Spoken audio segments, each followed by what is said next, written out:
কর্ম বিশ্বাসে অনুসরণ করে, যেমনতর বিশ্বাস কর্ম তেমনতর হয়। পরমপিতার চরণে প্রণাম জানিয়ে কিছু বলার চেষ্টা করছি।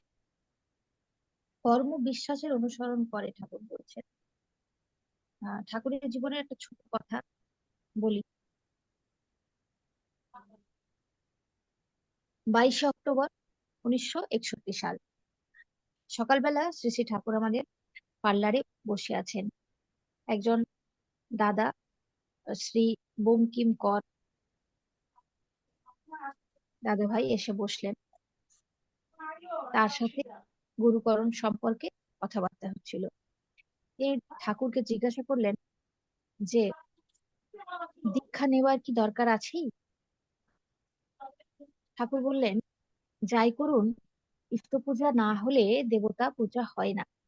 গুরু পূজা করে তারপর অন্য পূজা করা উচিত। গুরুতে কেন্দ্রায়িত হওয়া চাই আগে, ওইভাবে অধিষ্ঠিত হলে হওয়ার সম্বেগ, করার সম্বেগ সবই আসে। তখন বঙ্কিমকর দাদাভাই বলছেন, কেউ যদি নিজে নিজে সাধনা করে, ঠাকুর বলছেন ভেসে যাবে নানান দিক দিয়ে, তবে তাও সাধনা হতে পারে, কিন্তু সত্তার অনুকূল হবে না, ঠিক রাস্তায় যেতে পারবে না, কি করে কি করতে হবে তা বুঝতেও পারবে না ঠিক মতো।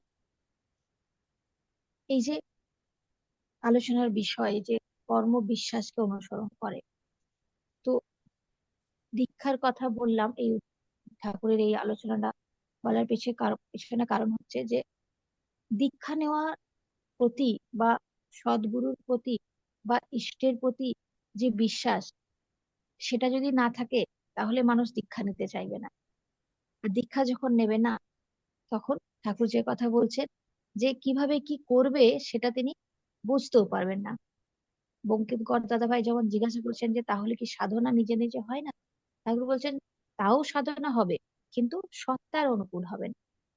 তো সেটাই হচ্ছে আসল কথা। ঠাকুর যে কথাগুলো আমাদের বলছেন, সাধনা হবে। অনেক মানুষই আছেন দীক্ষা না নিয়ে হয়তো কালী পুজো করেন, কালী ভক্ত বা শিব ভক্ত অনেকেই আছেন, কেউ হনুমান ভক্ত। অনেকেই ডিপিওয়াস করতে গিয়ে বলে না আমি হনুমানের পুজো করি, বা আমি শিবের পুজো করি, আমার আর কিছু দরকার নেই, আমার ওটাই ঠাকুর, ওখানেই ভগবানকে মানি।